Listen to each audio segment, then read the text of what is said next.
प्रिय बच्चों, आज हम आप सभी हाई स्कूल के छात्रों को second lesson a letter to God जो GL फ्लुएंट्स द्वारा लिखा गया है, इसको हम ऑनलाइन शिक्षण के माध्यम से शिक्षण देने चल रहे हैं। ध्यान से सुनिए। The house The only one in the entire valley sat on the crest of a low hill. From this height one could see the river and the field of ripe corn dotted with the flowers that always promised a good harvest. Second lesson आपका जो ए letter to God शीर्षक है, भगवान जी के नाम एक पत्र, जिसमें GL फ्लुएंट्स महोदय ने एक ऐसे पहाड़ी पर स्थित एकाकी मकान में रहने वाले परिवार का चित्रण किया है, जो एक दया का पर्याय बना। किस प्रकार से उस एकाकी मकान का परिवार जीवन यापन करता था, किसके सहारे जीवन यापन करता था, इसका लेखक ने बड़ा विशद एवं मार्मिक वर्णन प्रस्तुत किया है। दी हाउस, वह मकान, the only one in the entire valley, जो समग्र घाटी में, पूरी घाटी में केवल एकमात्र था।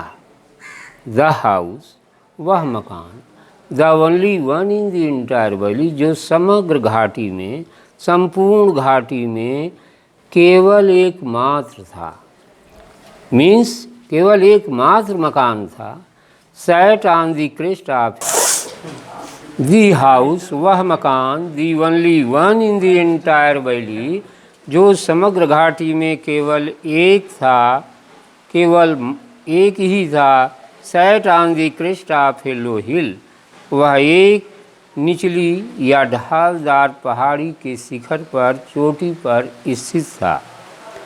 फ्रॉम दिस हाइट, इस ऊंचाई से, अर्थात उस चोटी की ऊंचाई से, पर्वतीय चोटी की ऊंचाई से, one could see the river and the field of ripe corn, कोई भी व्यक्ति नदी एवं पके हुए अनाज के खेत को जो है देख सकता था।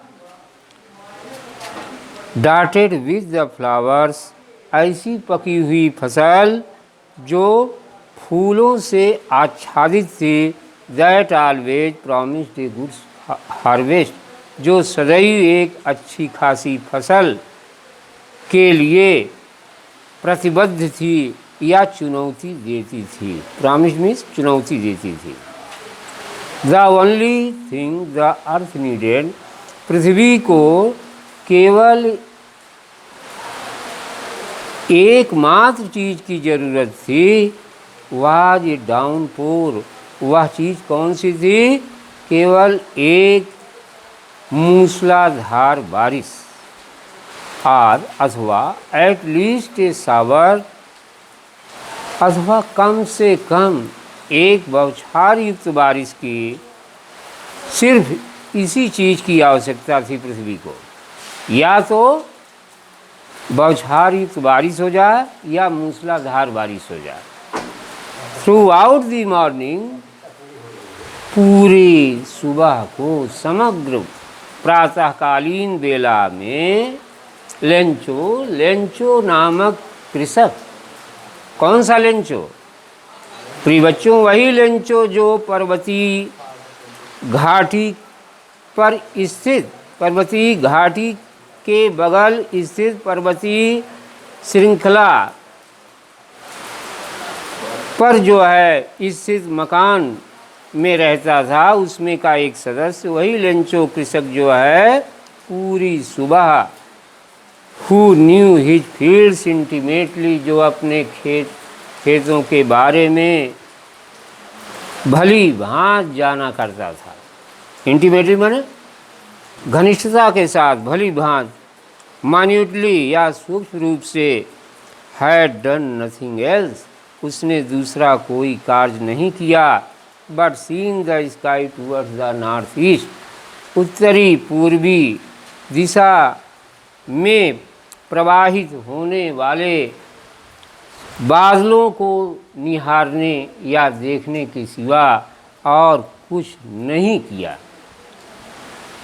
यही कार्य प्रातःकालीन बेला में उस पर्वतीय शिखर पर स्थित मात्र एक मकान में रहने वाला लेंचो नामक कृषक ने उत्तरी पूर्वी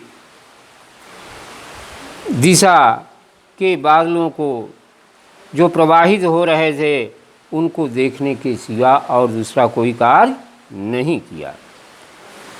now we are really going to get some water woman. ऐ महिला, उसने अपनी अर्धांगिनी से कहा, किसने? लेंचो नामक कृषक ने, कि इस समय हमें जल प्राप्त होने जा रहा है, अर्थात अब हमें जल मिलेगा, बारिश होने वाली है और जल अब हमें मिलेगा। ऐसी अभिव्यक्ति उसने जो है अर्थात लेंचो ने अपनी प्रिय पत्नी से की। The woman who was preparing supper replied, yes God willing. वह भद्र महिला अर्थात उस लेंचो की अर्धांगिनी जो शाम के भोजन अर्थात दिन के अंतिम समय का भोजन जो है तैयार कर रही थी, रिप्लाइड, उसने जवाब देते हुए कहा, या गॉड विलिंग, हाँ यदि भगवान ने चाहा। The older boys were working in the field. अधिक उम्र के लड़के अर्थात उम्र दराज के लड़के जो है खेत में काम कर रहे थे। वाइल द स्मॉलर वंस, जबकि अर्थात दूसरी तरफ छोटे बच्चे were playing near the house, घर के समीप खेल रहे थे। Until the woman call to them all, इतने में उस भद्र महिला ने उन सब को बुलाया जो खेतों में काम कर रहे थे, उम्रदराज लड़के एवं कम उम्र के लड़के। वो उस लेंचो नामक कृषक के ही लड़के थे। तो उन लड़कों की माँ ने जो है अपने उन लड़कों को बुलाया, कम फॉर डिनर, यह कहते हुए कि सायंकालीन भोजन के लिए आ जाओ, come for dinner. It was during the meal, यह भोजनावधि थी। That just as Lencho has predicted, जैसा कि लेंचो नामक किसान ने भविष्यवाणी की थी। प्रेडिक्टेड में भविष्यवाणी की थी।